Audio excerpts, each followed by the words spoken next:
आज के इस खास वीडियो में मैं आपको बताने जा रहे हैं कि माघ पूर्णिमा 2024 में कब है या फिर 24 फरवरी, यानी पूर्णिमा की सही तारीख, शुभ मुहूर्त और इसी के साथ का महत्व, चंद्रोदय का सही समय क्या होगा और कब मनाई जाएगी। माघ पूर्णिमा 2024 समय कब से कब तक रहेगा, राहु काल का समय क्या होगा, अभिजीत मुहूर्त के साथ ही पूजा विधि और इस दिन क्या करें और क्या न करें, तो संपूर्ण जानकारी इस वीडियो के माध्यम से आप सभी समझ लीजिए। लेकिन वीडियो को शुरू करने से पहले आप सभी से मेरा अनुरोध है कि कमेंट बॉक्स में जय मां लक्ष्मी श्री हरि विष्णु लिखने के साथ ही वीडियो को लाइक करके चैनल को सब्सक्राइब कर लीजिए। देखिए, पूर्णिमा को लेकर बहुत ही असमंजस बना रहता है कि पूर्णिमा व्रत हमें इस दिन करना चाहिए। तो दोस्तों, पूर्णिमा विधि एक ऐसी तिथि है जिसका इंतजार आज से ही नहीं बल्कि हमेशा से किया जाता है। पूर्णिमा तिथि पर मां लक्ष्मी की आराधना करने से बहुत ही जल्दी सफलता मिल जाती है। कहा जाता है कि पूर्णिमा और चंद्रमा आपस में भाई बहन का संबंध रखते हैं, जो कि दोनों की उत्पत्ति समुद्र मंथन में हुई थी। और पूर्णिमा यानी कि चंद्रमा जिस दिन ही कलाओं के साथ होता है। यदि उस दिन लक्ष्मी जी की आराधना उपाय आपको दिन कामना की जाती है तो वह बहुत ही जल्दी प्रसन्न हो जाती है और धन संपदा से आपको भर देती है और सभी मनुष्यों से।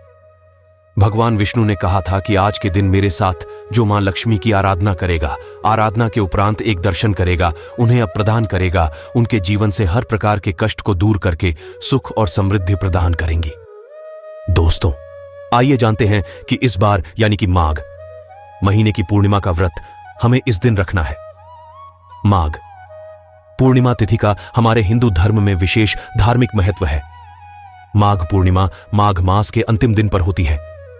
इसी दिन के बाद से फागुन मास की शुरुआत हो जाती है। माघ मास में स्नान का महत्व अश्वमेध यज्ञ के बराबर बताया गया है। वहीं माघ पूर्णिमा के दिन दान करने से आरोग्य के साथ सौभाग्य की प्राप्ति भी होती है। आज के दिन हमारे देश की सभी पवित्र नदियों में स्नान करने के लिए लोगों की भारी भीड़ उमड़ती है। खासकर प्रयाग में माघ स्नान को बहुत ही ज्यादा पुण्यदायक बताया गया है।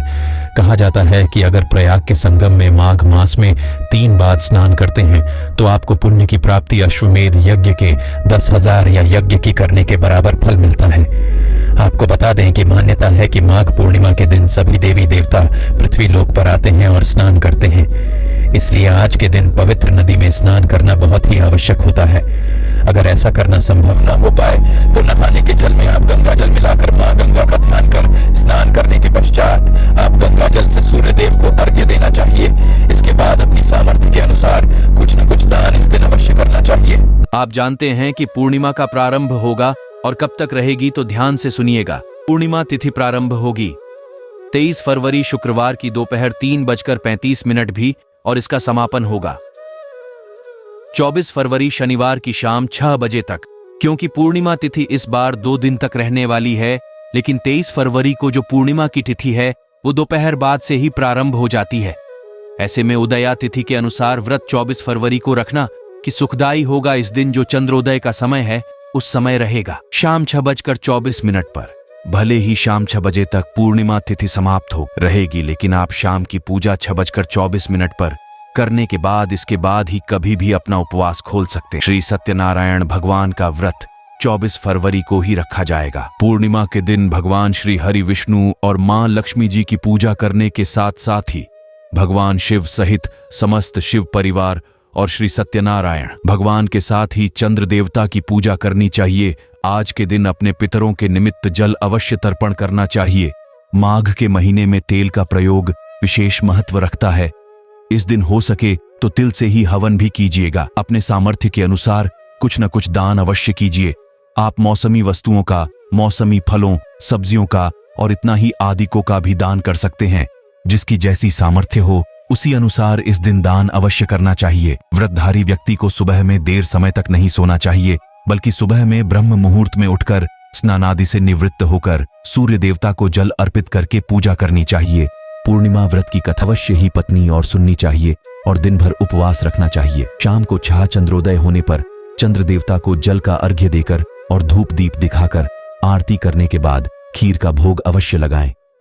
खीर को प्रसाद के रूप में ग्रहण करना है आपको और अपना उपवास को लेना चाहिए। आज के दिन सफेद रंग की वस्तुओं का ज्यादा से ज्यादा प्रयोग और दान करना चाहिए। घर में प्याज आदि मांसाहार का सेवन बिल्कुल भी नहीं करना चाहिए। नाखून, बाल इत्यादि न काटें और दीपदान जरूर कीजिएगा।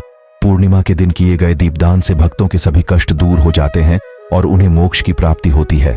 आप अपने घर के आसपास किसी मंदिर या पवित्र वृक्ष या फिर तुलसी के पौधे में कर सकते हैं। ध्यान रखें, भगवान विष्णु को आपने जो भी भोग लगाया है उसमें तुलसी दल जरूर डालिएगा, लेकिन पूर्णिमा के दिन तुलसी के पत्ते नहीं होने चाहिए, इसलिए एक दिन पहले ही तुलसी के पत्ते भी आप तोड़कर रख लीजिएगा। लोगों की कुंडली में चंद्र दोष को मन शांत नहीं रहता हूँ, बहुत ज्यादा मानसिक तनाव रहता है। ऐसे लोगों को चंद्र देवता की पूजा अवश्य करनी चाहिए। तो सबसे पहले 24 तारीख को आप जल्दी जाग जाइए। सुबह स्नानादि से निवृत्त होने के बाद आप अपने घर के मुख्य द्वार पर एक लोटे में जल भरकर उसमें एक चुटकी हल्दी डालकर अपने घर के मुख्य द्वार पर जल से थोड़ा थोड़ा छिड़काव कीजिएगा और मुख्य द्वार को साफ कर लीजिएगा। अब जल के छींटे मार दीजिए। इसके बाद घर में जो पूजा पाठ है वो आपको करनी है और पीले चावल में थोड़ा सा हल्दी डालकर कि आप पक्षियों को पीले चावल जरूर कीजिएगा। गौ माता को बेसन से जुड़ा हुआ कोई भी पकवान, बेसन से बनी हुई रोटी या बेसन से बने हुए लड्डू हलवा इस दिन आपको गौ माता को जरूर ही खिलाना चाहिए। इतना ही नहीं, इससे आपके जितने भी बड़े से बड़े दुख तकलीफ है वो कष्ट बिल्कुल ही दूर हो जाएंगे। दोस्तों, आज भगवान सत्यनारायण की कथा घर पर करना और ना ही लाभ होता है। सत्यनारायण भगवान की कथा यदि आप घर में नहीं कर पाते हैं तो सामान्य रूप से भगवान विष्णु और मां लक्ष्मी की पूजा करने के बाद मोबाइल में ही, लेकिन कथा का श्रवण अवश्य की करे। आप सभी को बता दूं कि कल के युग में हर मनोकामना को पूर्ण करने के लिए सत्यनारायण भगवान की कथा अवश्य करनी चाहिए। में जो भी शुभ और मांगलिक कार्यक्रम होते हैं उससे पहले भी सत्यनारायण भगवान की कथा जरूर करवानी चाहिए।